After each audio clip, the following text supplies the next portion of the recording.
The civilizations that fear peace the most are always the first to mistake celebration for war.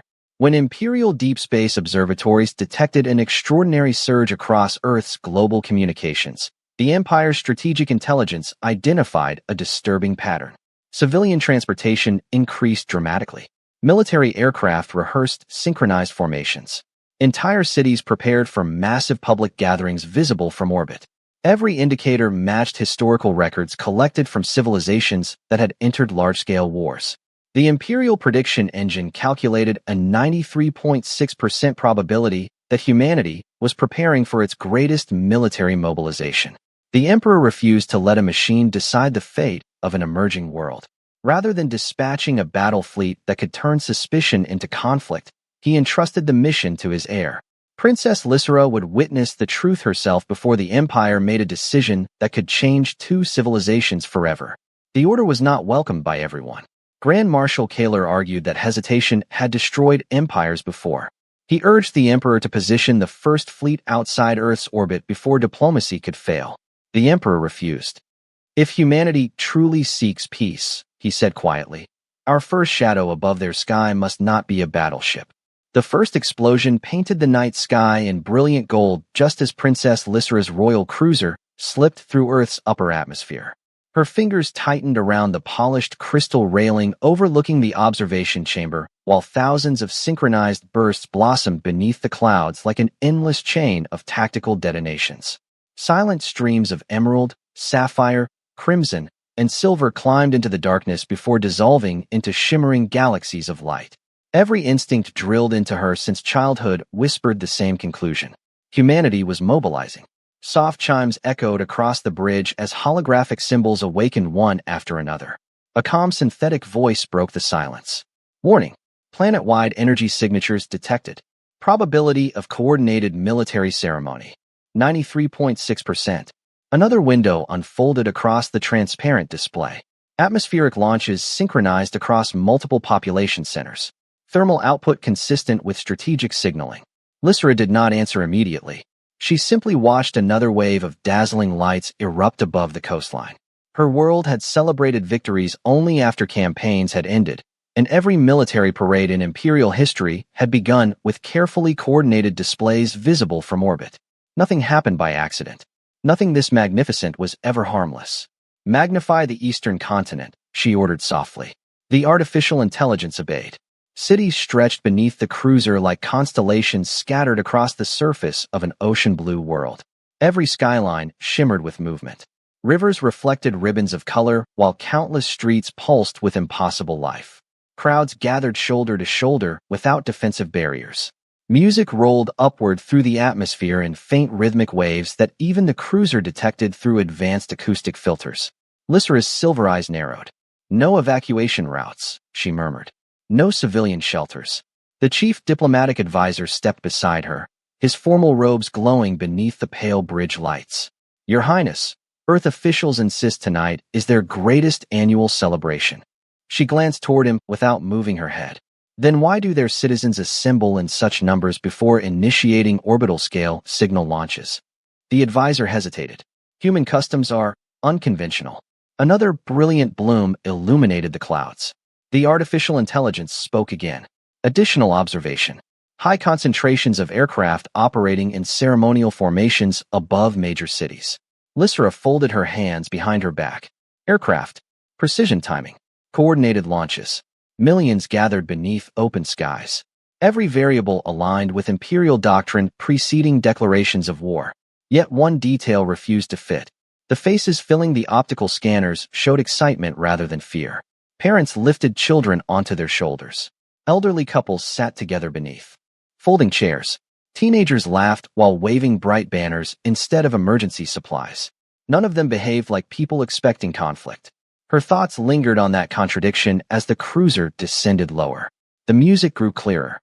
Brass instruments echoed across the night, joined by distant cheers that rolled through the air like gentle thunder. Somewhere below, church bells answered the rhythm. Somewhere else, a marching band played with joyful precision. It sounded disciplined enough to belong to an army, yet warm enough to belong to a family. "Your Highness," the pilot announced, "we are approaching Washington, District of Columbia." Human diplomatic escort has arrived. Lysra turned toward the forward viewport. A single aircraft climbed gracefully to meet the royal cruiser, its navigation lights blinking calmly against the darkness. No weapons locked onto them. No interception pattern formed. Only a respectful escort flying steadily beneath exploding stars. For the first time since accepting the Emperor's mission, uncertainty replaced confidence. If humanity truly prepared for war, why did everything look so beautifully alive? The royal cruiser settled onto the illuminated landing platform with such effortless precision that even the waiting engineers paused to admire the silent elegance of its descent. Cool evening air drifted through the opening hatch, carrying the scent of fresh grass, warm pavement, and something unexpectedly sweet that Lysra could not identify. It was unlike the sterile atmosphere of imperial ports. This place smelled alive. Rows of diplomatic personnel stood waiting beneath soft white lights. But what immediately caught her attention was what they lacked. No heavy armor, no defensive barricades, no visible anti-air batteries. Her gaze swept across every rooftop surrounding the reception zone. Hidden sensors quietly mapped every structure within 3 miles. No concealed artillery detected, her tactical interface reported. Probability of ambush remains below 3%. That number should have comforted her. Instead, it only deepened the mystery. One man stepped forward from the welcoming delegation with measured confidence. He wore a dark navy suit instead of a military uniform, and the only emblem on his jacket was a small silver pin shaped like an eagle. His posture revealed discipline, but not intimidation. His expression carried the calm patience of someone accustomed to solving problems rather than creating them. Before introducing himself, he extended an official diplomatic credential issued jointly by the United States Department of State and the International First Contact Office. Your Highness, he said with a respectful nod. Welcome to Earth. My name is Cole Harrison. I have been assigned as your diplomatic liaison during your visit. His voice was steady and warm, lacking the rehearsed stiffness Lysra expected from official ceremonies. She studied him carefully. Approximately 6 feet 1 inch tall. Athletic build. No visible weapons. Small scar near his left wrist. Calm heartbeat. Direct eye contact without arrogance. Every observation suggested reliability, yet nothing suggested command authority. You are responsible for my security? She asked. Partly, Cole answered with a faint smile. Mostly I am here to make sure you enjoy your stay and understand who we are. Lysra remained silent for a moment before asking another question. Why were you selected? Cole glanced briefly toward the welcoming delegation before answering honestly. Years ago, I served as a military engineer. Later I chose diplomacy because I realized preventing conflict matters more than preparing for it. When your visit was confirmed, my government decided you should meet someone who understands both military thinking and ordinary people. That answer unsettled her more than any display of force could have. You believe understanding is sufficient protection? Cole looked upward as another brilliant cascade of fireworks painted the sky with shimmering blue light. Most misunderstandings begin before people ask the first question. Lysra followed his gaze. Hundreds of glowing sparks floated downward like golden snow before disappearing above the monuments surrounding the capital. Nearby, children laughed as they pointed toward the sky. Couples stood arm in arm. Elderly. Veterans wearing neatly pressed jackets smiled quietly from folding chairs along the sidewalk. None of them looked toward the royal cruiser with fear. Most simply waved. Her translator paused briefly before interpreting a little girl's cheerful voice. Look, Mommy. The space princess came to watch with us. Lysra blinked. The child sounded delighted rather than alarmed. On her homeworld, the arrival of foreign royalty would have emptied entire districts while security forces established layered exclusion zones. Here, families remained exactly where they were, eating, laughing, and sharing blankets beneath the stars. They are not afraid that an unknown civilization has entered their capital? She asked quietly. Cole considered the question before answering. We spent months preparing for your visit. We hoped you would feel welcome before you ever felt guarded. The sentence lingered in her thoughts as music drifted through the evening air once again. Brass instruments blended with distant applause while another wave of brilliant colors reflected across the marble buildings. Her tactical computer continued searching for hidden military intent, but with every passing minute, the data became increasingly contradictory. Every algorithm insisted this gathering resembled the opening movement of a planetary campaign. Every human face insisted it was simply the happiest night of the year. The motorcade moved through the capital without urgency, gliding beneath towering trees wrapped in thousands of tiny white lights that shimmered like stars caught among the branches. Princess Lysera watched every reflection through the transparent window while her tactical display continued collecting impossible evidence. Population density exceeded every safety recommendation in the Imperial Security Codex. Streets remained open. Families crossed intersections freely. Vendors sold warm food only a few feet from government buildings. Even more astonishing, no armed patrols interrupted the celebration. Route analysis complete. Her artificial intelligence announced softly inside her earpiece. Risk assessment remains inconsistent with observed civilian behavior. Lysera almost answered aloud before stopping herself. The machine sounded as puzzled as she felt. The convoy slowed as it approached the National Mall. Countless people lined both sides of the broad avenue, waving small American flags while music echoed from a military band positioned near the memorials. Brass instruments filled the summer air with rich, confident notes that carried remarkable precision. The synchronized rhythm immediately reminded Lysera of ceremonial marches performed before imperial fleets departed for distant campaigns. Formation discipline confirmed, her tactical interface observed. Musical cadence suitable for organized troop movement. She studied the performers carefully. Every step matched perfectly. Every uniform appeared immaculate. Every command was executed without hesitation. Yet when one elderly musician briefly missed a beat, the others smiled instead of correcting him. A child near the front row clapped enthusiastically, and the old man laughed before continuing to play. No commanding officer reacted. No punishment followed. Cole noticed her expression. You look like you were trying to solve a puzzle. Your musicians perform with military precision. Many of them served in the military, he replied. Some still do. Lysera nodded slowly. Then this parade honors your armed forces before battle. Cole looked genuinely surprised. No, it honors service, sacrifice, and the people who came home. The answer created more questions than it resolved. Ahead, a long procession began moving down the avenue. Veterans rode in restored military vehicles polished until they reflected the fireworks overhead. Behind them came firefighters, teachers, volunteer organizations, marching students, community bands, and families carrying handmade banners decorated with children's drawings. There were no missiles, no armored divisions, no combat drones. The sequence made no strategic sense.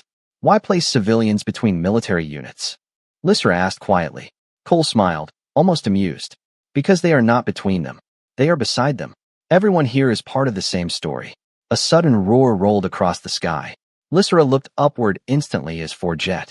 Aircraft streaked overhead in perfect diamond formation, leaving brilliant trails of white smoke against the deep blue evening. Her tactical systems flashed amber.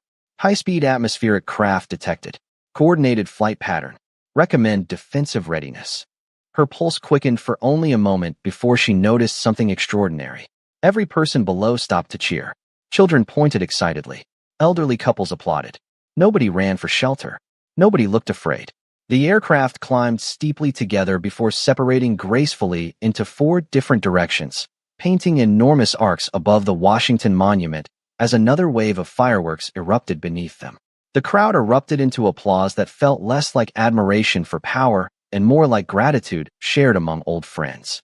Lysera lowered her gaze toward Cole, who stood quietly watching the sky with the same peaceful smile worn by thousands around him. In that single moment, she realized the greatest mystery was not the aircraft, the parade, or the fireworks. It was how an entire civilization could surround symbols of strength with such unmistakable joy instead of fear. The parade gradually faded behind them as Cole guided Princess Lysera away from the crowded avenue and into quieter streets lined with historic brick buildings glowing beneath strands of warm white lights. The sounds of distant music softened into a gentle rhythm carried by the evening breeze, while the scent of fresh bread, roasted corn, and sweet cinnamon drifted from neighborhood cafes, whose doors remained wide open despite the thousands of visitors walking past. Lysera noticed another contradiction immediately. The closer they moved away from the government district, the fewer visible security measures she detected. Front porches displayed flags beside flower pots. Children chased one another across neatly trimmed lawns. Elderly neighbors waved from rocking chairs without interrupting their conversations. Every scene felt astonishingly ordinary. Where are we going? She asked. Somewhere I think explains us better than any speech could, Cole replied. A few minutes later, they stopped in front of a modest two-story house painted pale gray with blue shutters. The front yard was carefully maintained, although not perfectly. A garden hose rested beside blooming roses, a basketball leaned against the porch steps, and colorful pinwheels turned lazily in the evening breeze. Laughter floated through an open kitchen window. Lysra quietly scanned the property. No perimeter shields. No biometric gate. No armed personnel. None, Cole answered. This is my parents' house. Before she could respond, the front door swung open. A woman with silver beginning to appear in her brown hair stepped onto the porch, smiling with the effortless warmth Lysra had seen throughout the city. Cole, you made it, she called before noticing the royal guest. Her smile somehow became even brighter. Your Highness, welcome. I am Margaret Harrison. We are honored you came. A tall man carrying an apron dusted with flour appeared behind her, wiping his hands on a kitchen towel. Dinner is almost ready, he said cheerfully. I hope you like homemade pie. Lysra hesitated. Imperial etiquette required elaborate security inspections before any member of the royal family accepted private hospitality. Here, no one asked for identification beyond a polite greeting. No ceremonial announcement introduced her arrival. They simply invited her inside as though welcoming an old friend. The wooden floor creaked softly beneath her steps. Family photographs covered the hallway walls. Some showed birthdays. Others captured fishing trips, graduations, holidays, and smiling relatives embracing one another beneath changing seasons. One framed picture caught her attention. A much younger Cole stood beside his parents, all three laughing while struggling to hold an enormous pumpkin. You display private family memories openly? She asked. Margaret nodded with quiet pride. That is what makes a house feel like home. Lysra slowly studied the photographs again. On her homeworld, royal residences displayed portraits celebrating achievements, victories, diplomatic milestones, and ancestral authority. Personal happiness rarely appeared in official spaces. Here, ordinary moments seemed worthy of preservation. A small golden retriever wandered into the hallway carrying a worn tennis ball. Without hesitation, the dog walked directly to Lysra, sat politely at her feet, and gently rested the ball against her polished boots before wagging its tail with complete trust. She looked down in genuine surprise. He has never met me. Cole smiled. His name is Bailey. He thinks everyone is a potential friend until proven otherwise. Lysra knelt carefully and picked up the faded tennis ball. Bailey's tail wagged even faster as she rolled it gently across the room. The dog bounded after it with joyful determination while laughter filled the house once again. For the first time since entering Earth's atmosphere, the tactical interface inside her mind fell completely silent. Unable to classify why the simplest display of trust unsettled her more deeply than every firework, aircraft, or military parade combined. The dining room glowed with the soft amber light of antique lamps, while the distant fireworks outside flickered through the windows like silent constellations rising beyond the trees. The wooden table was simple, polished by decades of family meals rather than royal craftsmen. Fresh bread rested beside bowls of vegetables, roasted chicken, homemade mashed potatoes, and a warm apple pie whose sweet aroma filled every corner of the house. Princess Lysra remained standing for a brief moment, quietly observing the arrangement. For chairs, for plates, no assigned seating by rank, no ceremonial distance between host and guest. Cole noticed her hesitation and gently pulled out a chair beside his own. Around here, he said with an easy smile, the guest gets the best seat. Margaret poured iced tea into crystal glasses while Robert placed another basket of warm rolls in the center of the table. Nobody waited for an official announcement. Nobody requested permission to begin speaking. Conversation flowed naturally, interrupted only by laughter drifting in from the front yard, where neighborhood children continued chasing glowing sparklers beneath the summer sky. Lysra folded her hands carefully. You invite a foreign royal into your private home during your largest national celebration. Does this not concern you? Robert looked genuinely puzzled. Concern us. She nodded. You possess limited information about my civilization. You cannot accurately predict my intentions. Robert exchanged a quick glance with his wife before smiling kindly. That is exactly why we invited you. Lysra tilted her head slightly. I do not understand. Margaret answered before anyone else could. People are harder to fear after you share a meal with them. The sentence lingered in the quiet room longer than anyone expected. Her translator confirmed every word twice, as though the software itself struggled to accept the simplicity of the idea. Cole broke a piece of bread and placed butter across its warm surface. We have learned that conversations usually begin better at a dinner table than across a negotiation table. Lysra studied him for several silent seconds. On my world, diplomatic meals occur only after trust has already been established. Cole smiled gently. On ours, they are often how trust begins. Bailey wandered beneath the table, resting his head against Lysra's chair before sighing contentedly. She absent-mindedly stroked the dog's soft fur while considering everything she had witnessed since arriving on Earth. Her tactical education insisted that trust must always follow certainty. Yet every human she had met behaved as though trust itself created certainty. Outside, another burst of fireworks illuminated the dining room windows with brilliant blue light. Lysra instinctively looked toward the sky. "May I ask something honestly?" she said. "Of course," Cole replied. "Earlier today, I believed your people were preparing for war. Even now, I still struggle to understand why millions gather beneath aircraft, fireworks, and military music without fear. Why bring children into such an environment?" The room grew peacefully quiet. Robert set down his fork before answering. "Because they deserve to remember what peace looks like." Margaret nodded softly. "The celebration is not teaching them how to fight. It is teaching them why peace is worth protecting." Cole looked toward the glowing window where children laughed beneath another shower of golden light. If the next generation only remembers conflict, then conflict becomes normal. We would rather they remember evenings like this. Lysra slowly turned toward the family photographs lining the nearby wall. Birthdays, graduations, holidays, ordinary moments preserved with extraordinary care. For the first time since leaving her homeworld, she wondered whether the strongest civilizations measured greatness not by the wars they could win, but by the peaceful memories they refused to lose. When dinner ended, the last slices of warm apple pie disappeared beneath quiet conversation instead of formal speeches. Margaret gathered the empty plates despite Lysra's polite offer to help, insisting that guests never cleaned up on their first visit. The simple sentence felt strangely powerful.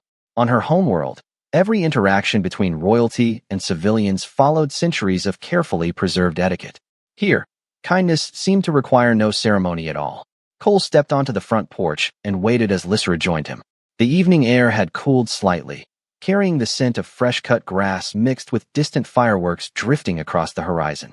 The neighborhood remained alive with laughter. Children pedaled bicycles decorated with tiny flags while neighbors carried folding chairs onto their lawns to watch the sky together. Nobody hurried home. Nobody watched the streets with suspicion. Every house glowed with welcoming porch lights instead of defensive security beacons. "There is somewhere I would like to show you," Cole said quietly. Lysra followed without hesitation. They walked several blocks until the cheerful sounds of celebration slowly faded behind them. The sidewalks became quieter. Towering oak trees cast long shadows beneath gentle streetlights. Ahead, white marble columns emerged from the darkness, illuminated by soft golden lights that reflected across still water. The Lincoln Memorial stood in solemn silence while visitors moved respectfully across the broad stone steps. No music played here. No fireworks interrupted the peaceful atmosphere. Families spoke in whispers as though entering a sacred place. Cole stopped near the reflecting pool. "This is where many people come when they want to remember who we are supposed to be." Lysra slowly surveyed the monument. Her tactical systems detected no defensive infrastructure despite the historical importance of the location. Instead, they recorded elevated emotional responses among the visitors, increased heart rates, quiet voices, tears in several individuals. Yet no visible threat existed. "Why bring me here during a celebration?" she asked softly. Cole looked toward the distant lights shimmering across the water. "Because the celebration only tells half of the story." They continued walking until they reached another memorial where polished black stones stretched across the landscape like a perfectly still river. Thousands upon thousands of names covered its surface. Visitors gently traced engraved letters with their fingertips while leaving flowers, handwritten notes, and small American flags at the base of the wall. A young boy stood beside his grandfather, asking quiet questions that the older man answered with patient kindness. Lysra watched them for several moments before speaking. "These are soldiers." "Some were soldiers," Cole answered. "Some were pilots, medics, engineers, and ordinary people who answered extraordinary moments." Lysra reached toward the cool stone without touching it. Endless names reflected faintly beside her own image. Your celebration began with aircraft, marching bands, and fireworks. I believe they honored military strength. Cole shook his head gently. They honor memory. She looked at him with genuine confusion. Memory.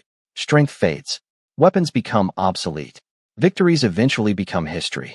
But remembering the cost of peace helps people avoid forgetting why it matters. The words settled quietly between them while a breeze carried distant echoes of another fireworks display across the city. This time the sound no longer resembled preparations for battle. It sounded like an enormous family refusing to let gratitude disappear. Lysera's internal tactical computer quietly updated its assessment for the first time since arriving on Earth. Previous threat evaluation no longer supported by available evidence. Human. Behavioral patterns inconsistent with pre-conflict mobilization. Alternative conclusion recommended.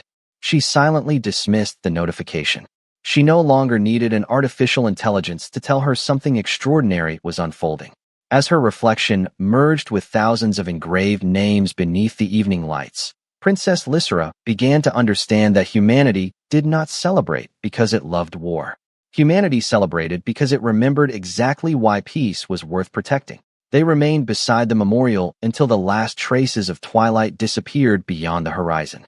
Then, almost as if the entire city had agreed upon a single silent signal, people began walking back toward the National Mall. Families folded their lawn chairs. Veterans adjusted old service caps with quiet dignity. Children held glowing bracelets while clutching the hands of parents and grandparents. Princess Lysera noticed that no one rushed. Thousands moved together with remarkable patience, creating an effortless order that required no commands. Cole walked beside her without speaking. Some moments, he understood, deserved silence more than explanation. As they approached the broad lawn once again, the crowd gradually came to a stop. Tens of thousands of people faced the same direction beneath the warm summer sky. The Washington Monument rose like a pale pillar against the darkness, while distant fireworks paused for the first time all evening. An unexpected stillness settled across the Capitol. Lysera instinctively looked toward the surrounding rooftops. No defensive alerts appeared. No military formations emerged. Even her tactical systems detected nothing except elevated emotional responses spreading through the crowd. "Why has everyone stopped?" she whispered. Cole answered just as quietly. "Because this is the moment we remember together." A lone trumpet began to play somewhere beyond the sea of people. The melody drifted across the open lawn with remarkable clarity, gentle enough to feel almost fragile. One by one, conversations faded completely.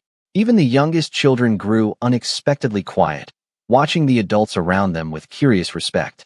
Lysera slowly turned in every direction. She had witnessed imperial ceremonies attended by millions, yet never had she experienced silence carrying such extraordinary weight. On her world, silence belonged to fear, discipline, or mourning ordered by the throne. Here, it belonged to choice. Nobody demanded it. Everyone offered it willingly. As the final note disappeared into the night, another sound rose in its place. Voices, thousands of them.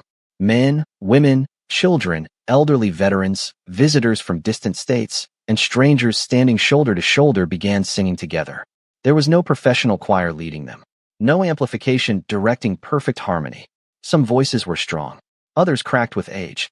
A little girl near the front struggled to remember every word while her grandfather smiled and quietly helped her continue.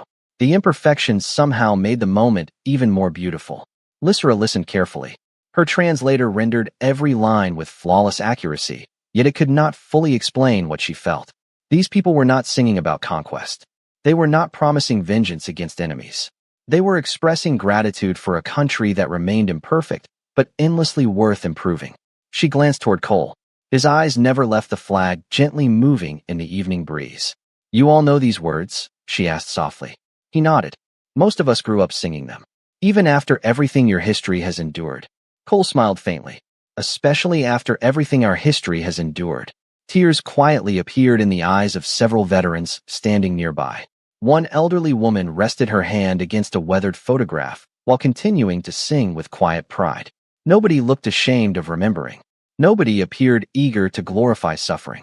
They simply refused to let sacrifice disappear into silence. Inside Lysera's mind, decades of imperial education began unraveling with astonishing speed. Every lesson had taught that unity was achieved through power. Yet before her stood a civilization proving that memory could unite people just as deeply as victory. As the final verse faded into the warm summer night, and another brilliant firework blossomed above the monument, Princess Lysera realized she had made the greatest mistake of her diplomatic career. She had mistaken the language of gratitude for the language of war, because she had come from a civilization that had forgotten the difference. Long after the final chorus faded, the people did not rush away. They lingered beneath the stars, exchanging quiet smiles with strangers as though every familiar face and every unfamiliar one belonged to the same extended family for a single evening. Princess Lysera stood motionless, watching children wave tiny flags while grandparents folded blankets with practiced hands. There was no triumph in the air. There was only gratitude. The realization settled deeper than any diplomatic briefing she had ever studied. As they walked toward the waiting diplomatic vehicle, the city lights reflected across the polished pavement, still damp from the evening humidity.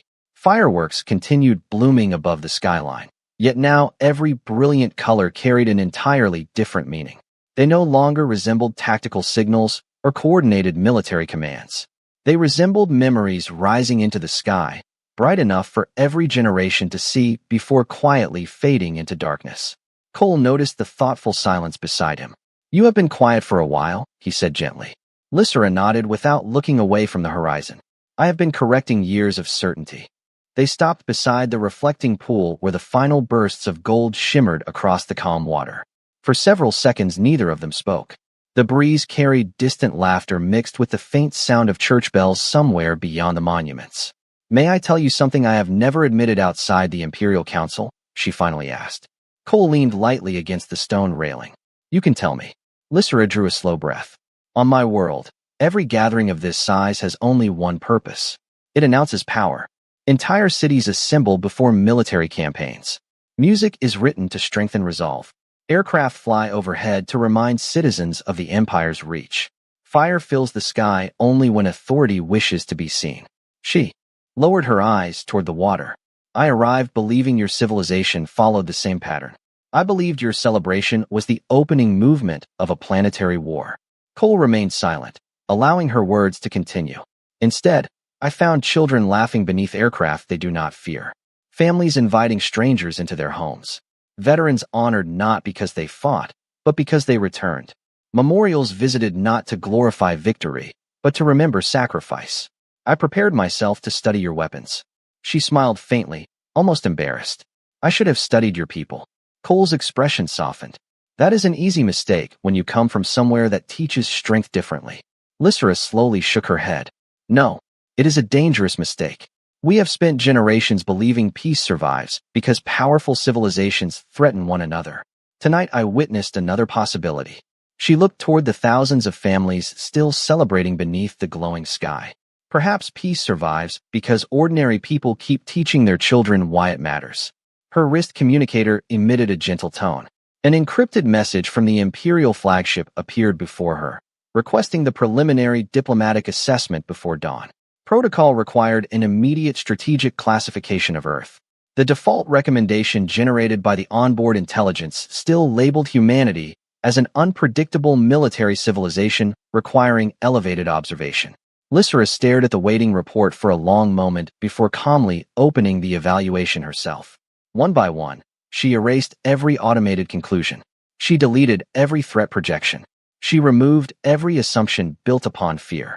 Then, beneath the heading marked Initial Cultural Assessment, she began typing with her own hands instead of allowing the artificial intelligence to complete the report.